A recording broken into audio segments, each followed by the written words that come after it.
Okay mga kabiyahero, nasubukan na po nating magluto ng pansit bato, ng pansit bihon, at nakasubukan na rin po nating tikman kung ano ang lasa ng pansit habhab ng Quezon. Nakatikim na rin po tayo ng pansit kabagan. So susubukan po natin ngayon itong tinatawag sa Bisaya na udong.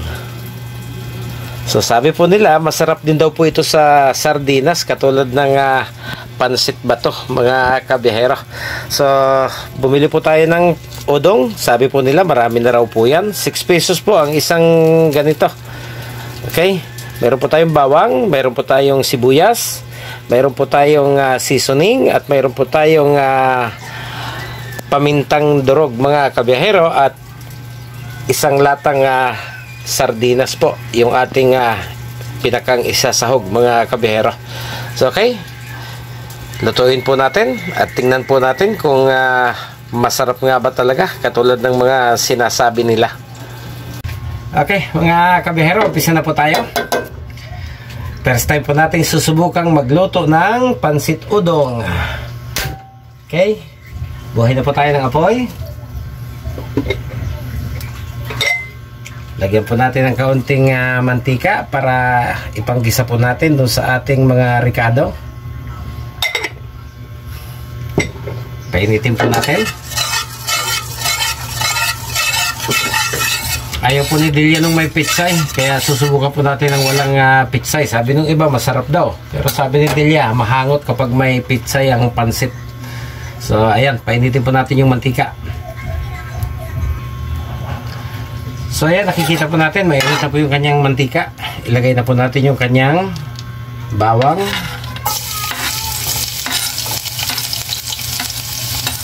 ayan, isabay na po natin yung sibuyas. Papula-pulahin po natin ng bahagya bago po natin idagdag yung iba pa natin yung ricadong gagamitin.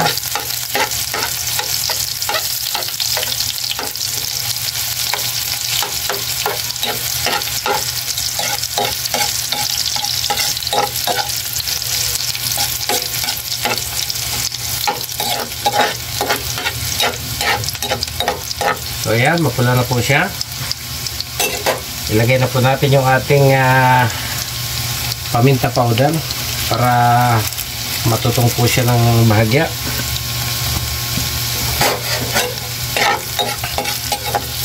Ayan, mabuko na siya. Ilagay po natin yung ating sardinas.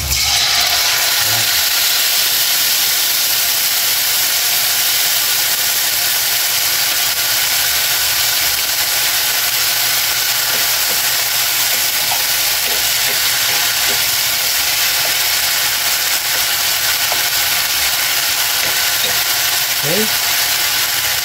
Lagyan po natin siya ng kaunting tubig.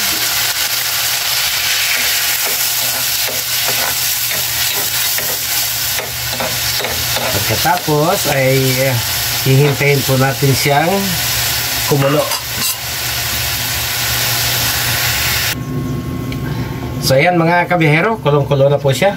Lagyan na po natin ng asin, timplahan na po natin. Ayan. Pagkatapos, ilagay na po natin yung ating seasoning.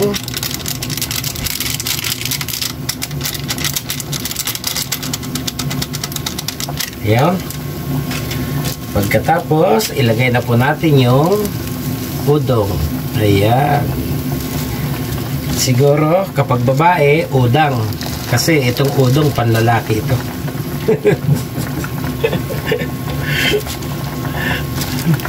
Tignan po natin kung totoo ba yung sinasabi nga nila na masarap daw po itong udong. Para may kumpara natin kung mas masarap siya kaysa sa pansit bato.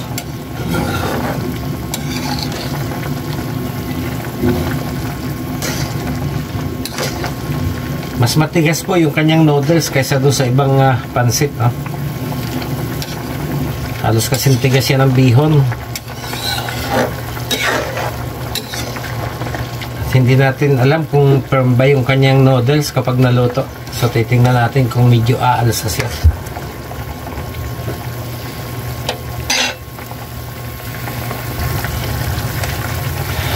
Okay, medyo mukhang luto na po siya. Tinikman po natin, medyo okay naman na siya.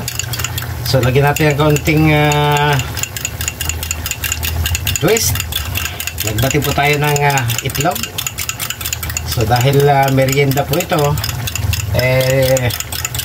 gawin nating mukhang lomi. Yeah, bilagyan po natin ng binating itlog, mga kabiyahero. Ayun, loming-lomi na po yung dating. Kulang na lang itlog ng pugo. Ayun,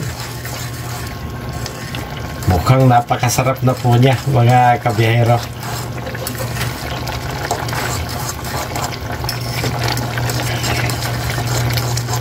Okay, maraming salamat po sa ating mga kasamahan sa Team Lintek. At doon po sa mga patuloy na nagbibigay ng oras upang panoorin yung ating mga video. Maraming salamat po sa inyo. Hanggang sa muli po.